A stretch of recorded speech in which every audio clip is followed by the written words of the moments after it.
आप देख रहे हैं इंडिया टाउन न्यूज, भारत की बात।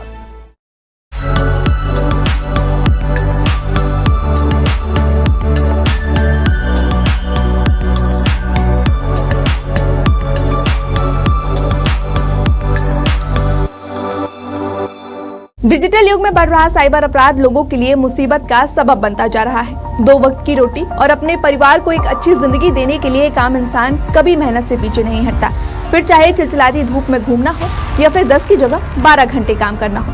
लेकिन कई बार चोरों की काली नजर उन आम इंसान के सपनों की तिजोरी पर पड़ जाती है और वो उस परिवार के चमकते भविष्य के सपनों को तहस नहस कर देता है। देखा जाए तो आजकल ये डिजिटल चोरी ट्रेंड पर है। साल दर साल साइबर ठगी का आंकड़ा बढ़ता ही जा रहा है।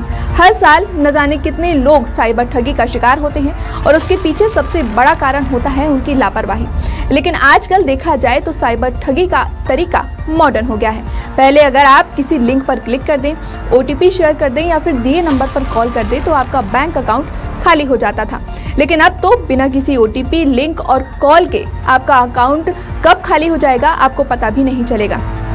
ये सुनकर शायद आपकी आंखें बड़ी हो जाए कि हर साल लगभग लाखों की संख्या में लोग साइबर ठगी का शिकार होते हैं। अब सबसे बड़ा सवाल ये आता है कि इस ठगी का शिकार होने से कैसे बचा जाए, और अगर आप दुर्भाग्यवश इस धोखाधड़ी का शिकार हो भी जाते हैं तो अगला स्टेप क्या लिया जाए। चलिए इस विषय में आपको जानकारी देते हैं। नमस्कार, मैं हूं मानसी और आप देखना शुरू कर चुके हैं खबरें आपकी जरूरत की। साल दर साल साइबर ठगी के मामलों में इजाफा हुआ है। आंकड़ों की बात करें तो साल 2019 में साइबर क्राइम के 26,049 मामले आए थे, लेकिन ये मामलों का आंकड़ा 2020 में बढ़कर लाखों में पहुंच गया।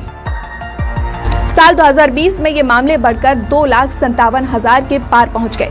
उसके बाद साल 2021 में 4 लाख, 2022 में 9 लाख और 2023 में साइबर ठगी के मामले 15 लाख के पार पहुंच गए। साइबर क्राइम कोऑर्डिनेशन सेंटर के अनुसार साल 2024 के पहले 4 महीनों में भारतीयों को 1,750 करोड़ का नुकसान हुआ है, जिसके लिए 7,40,000 से ज्यादा लोगों ने फ्रॉड की शिकायत दर्ज की है। वहीं अगर बैंकिंग से जुड़े फ्रॉड की बात करें तो वित्त वर्ष 2024 में यह संख्या 36,075 हो गई है। अब यदि कुछ पुराने हाइलाइटेड केस की बात करें तो एक फेमस यूट्यूबर पुष्पेंद्र सिंह ने ट्वीट कर अपनी मां के बैंक अकाउंट के साथ हुई धोखाधड़ी के बारे में जानकारी दी। पुष्पेंद्र ने अपनी ट्वीट में कहा, पिछले दिनों मैं अपने मां की पासबुक की एंट्री के लिए पंजाब नेशनल बैंक गया। खाते में 0 बैंक बैलेंस था। मैंने अपनी मां को बताया, उन्होंने कहा कि मैंने कोई पैसे नहीं निकाला। फिर हमने दोबारा बैंक मैनेजर से बात की, उन्होंने पता किया और बताया कि बिहार में किसी ने आधार कार्ड से जुड़ी बायोमेट्रिक इंफॉर्मेशन का इस्तेमाल करके खाते से पैसे निकाल लिए हैं। इसके अलावा हाल ही में बिहार के पूर्णिया में बिना OTP, बिना लिंक और बिना किसी कॉल के पैसे निकाल लिए गए।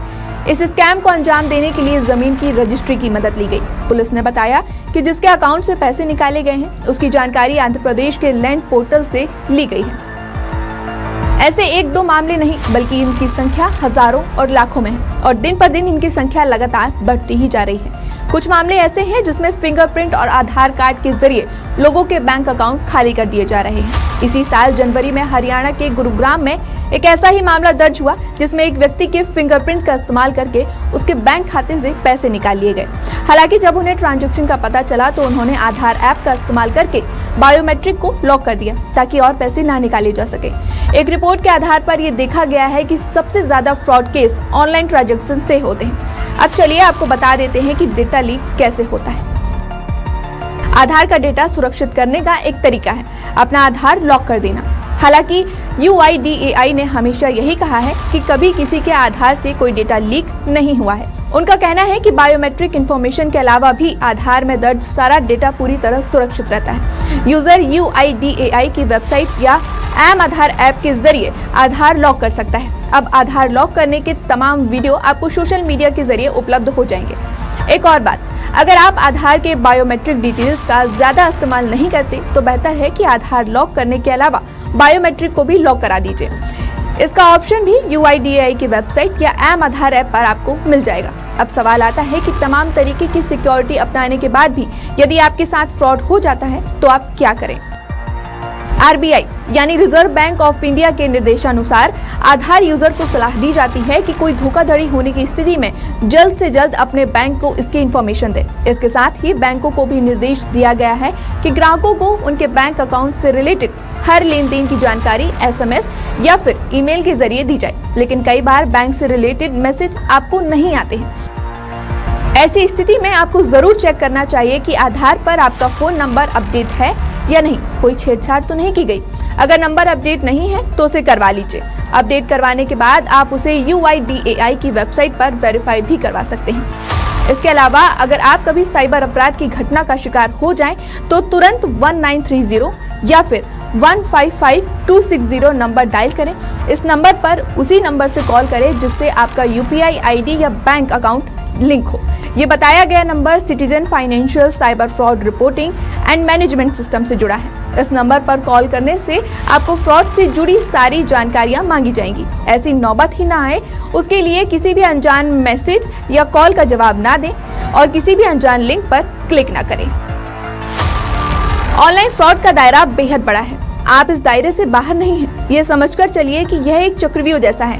इसलिए आपको बहुत सजग रहने की जरूरत है, वरना आपकी छोटी सी गलती के कारण कब आपको बड़ा नुकसान उठाना पड़ जाए ये तो ना ही आपको पता है ना ही हमें।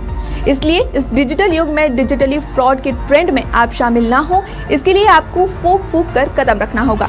क्योंकि यदि एक बार आपका पैसा डूब गया तो फिर लाख प्रयास करने के बाद भी असफलता ही हाथ लगती है। वो कहावत है ना, आप पछताए होत का जब चिड़िया चुग गई खेत। इसलिए यदि अपने पैसों से प्रेम है तो समय रहते सजग हो जाइए। आज के लिए फिलहाल इतना ही। आप अपना और अपने बैंक बैलेंस का रखें खास ख्याल और मुझे दीजिए इजाजत। नमस्कार।